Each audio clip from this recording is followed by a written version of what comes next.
دولے شاہ کے چوہے، معلوم نہیں کب کیسے اور کہاں یہ لفظ سنا ہوگا۔ کہتے تھے کوئی اللہ والے تھے، یعنی بزرگ، یعنی صوفی یا پیر تھے۔ ان کی نافرمانی کرنے والوں کے ایسے بچے پیدا ہوتے ہیں، یعنی چوہے سی شکل، دھڑ کے مقابلے میں چھوٹا سا منہ۔ دماغ کے بارے میں ہم کو کیا معلوم کہ ان چھوٹے سروں کے پیچھے کیا کہانی ہے۔ میرے دل و دماغ نے کبھی قبول نہیں کیا کہ اللہ کی نافرمانی کرنے والوں یا غیر مسلموں اور کافروں کے تو حسین ترین بچے پیدا ہوتے ہیں، اور کسی انسان کی نافرمانی کرنے والوں کے ایسے بچے مفلس، بے گھر، بے عقل، یعنی الگ سے، ایسے کیسے؟ اصل بے بسی یہاں ہے کہ ہم سوال ہی نہیں بناتے اور نا انصافیاں اور گناہ ہوتے ہی چلے جاتے ہیں۔ ہم بھی یہ کہانیاں سنتے سنتے اور ڈرتے ڈرتے ہی بڑے ہو گئے۔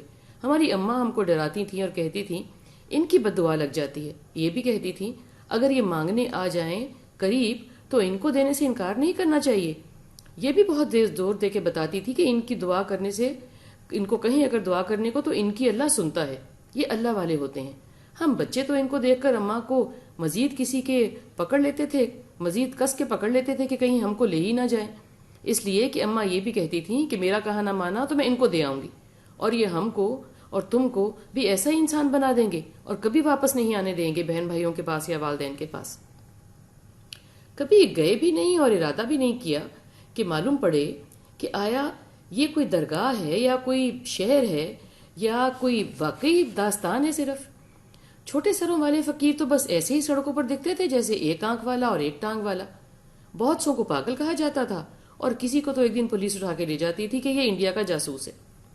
مجھے تو آج ایسے ہی خیال آیا کہ ہم تو دیکھنے میں ٹھیک ٹھاک ہیں، حسین، جوان، خوش شکل، خوش پوش، ظاہر میں ہنستے مسکراتے، کام کرتے، گھر چلاتے، سیر و سیاحت کرتے، لکھتے پڑھتے اور پڑھاتے سمجھاتے، مگر ہماری سوچیں کسی شکنجے میں بند ہے کیا؟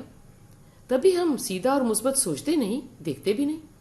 میرا خیال ہے اور بہت عرصے سے میرا ایسا ہی خیال ہے، جب ہم خود کی کوئی شے یعنی ہاتھ، پیر، آنکھ، ناک، کان استعمال کرنا چھوڑ دیں گے تو رب سونا انسانوں میں یہ اعضاء بنانے ہی بند کر دے گا۔ جب استعمال ہی نہیں کرنا تو خواہ خواہ کا بوجھ۔ اب آپ کہو گے نا ذہن کا، سوچ کا، دھیان کا کیا بوجھ؟ ارے ایسے کیسے؟ ذہن کا تو سب سے زیادہ بوجھ ہے، سوچ کا، سمجھ بوجھ کا، کرنے کا، نہ کرنے کا، نہ کر پانے کا، قدم اٹھانے کا اور قدم نہ اٹھانے کا، اور بھی بہت کچھ۔ تو کیا ہم بھی دولے شاہ کے چوہے ہیں؟